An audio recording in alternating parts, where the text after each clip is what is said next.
So I'm not a novelist. I quit high school, or I got expelled because I'm dyslexic, and I'm pretty good at reading, but I'm terrible at writing. So anyway, first thing when the car came back, I had to do was I had to change out the rear cross member, which if you open the trunk lid, you can see it, but it's a 3-inch square tubing cross member that I had for another deal that I modified a little bit that works real good because the leaf spring cross member wasn't going to work right.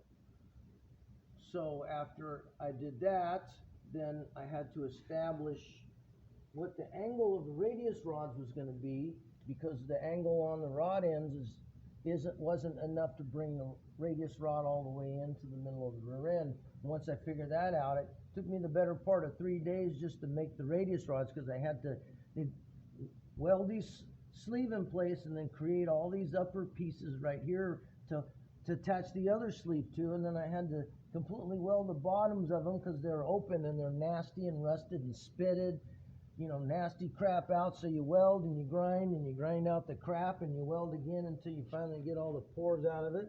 And then I had to machine a piece in the front along with the use of the tube ends that I had Steve buy, and then to put the rod ends on the front.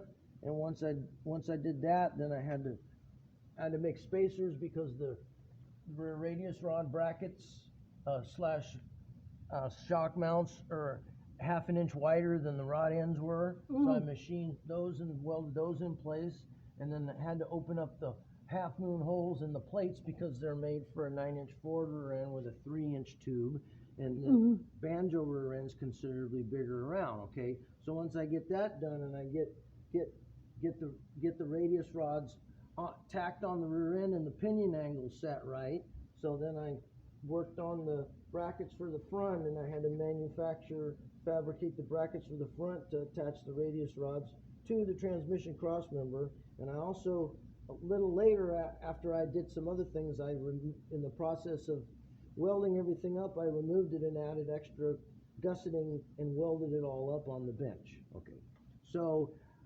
let's get to the fitting of the tank. Fit the tank in place to try to make sure that I have room for the panhard rod and room for the coilover shocks. There's not a whole lot of space in there.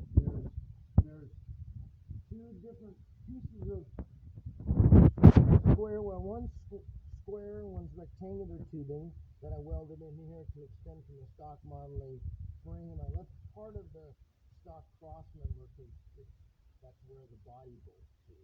And so these extension pieces along with some other pieces that come down, because these frame horns they're dictated by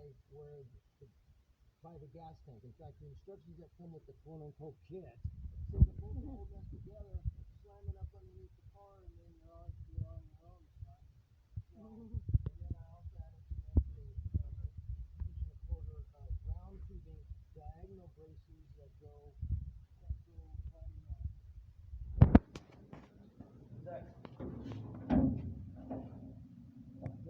that go from the top of the cross member that I made, that go down and triangulate everything up so that it doesn't boing around too bad and holds all the weight. And then I put a tab on for the brake line. I modified the bracket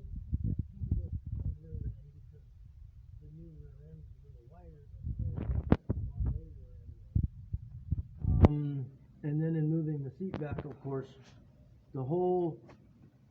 when you take the seat out, it is just two pads, just two wood frameworks with springs nailed on them and cloth staple over them. So it's the steel structure that holds the seat pieces in place. So to drill out all those rivets, and although they're hard, the rivets are harder than the parent metal is.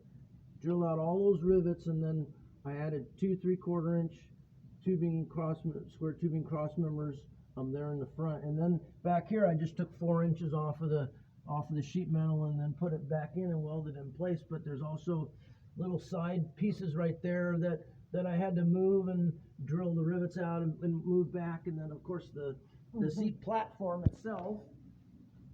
I had to make a new piece of sheet metal for the seat platform because the old piece of sheet metal was dished, and so there's a piece of 3/4 inch square tubing underneath the base of the seat platform right there, and there's also one back here too because it used to be over where the stock cross members are, right here, and you didn't have any support for it, so I had to add support.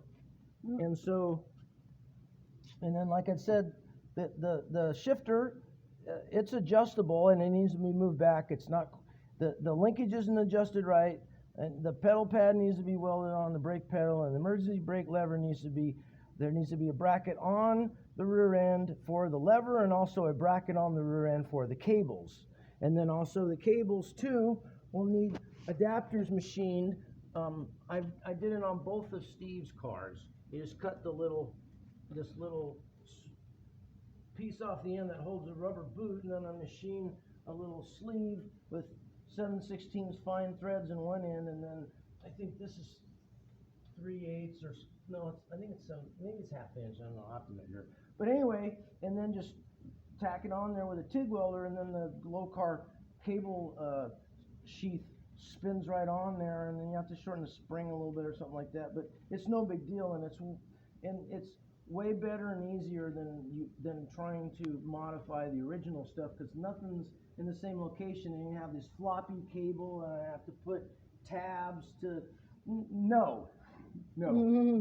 So anyway, so it just takes time to do this stuff. I mean, it doesn't, and and also the floor too. The floor, you can get a good angle from right here, and you can see, because I had to move the motor about 3/4 of an inch back because of the Donovan pan would hit the steering, and I use the shortest steering arm as you can get away with, and so it's no big deal. But that's why the floor is going to have to be remade out of steel, so I can make sure and we clear the transmission. And we wouldn't have wanted to lower the transmission down, or you would have had a bad driveline angle, because there's only on the drive shaft right now.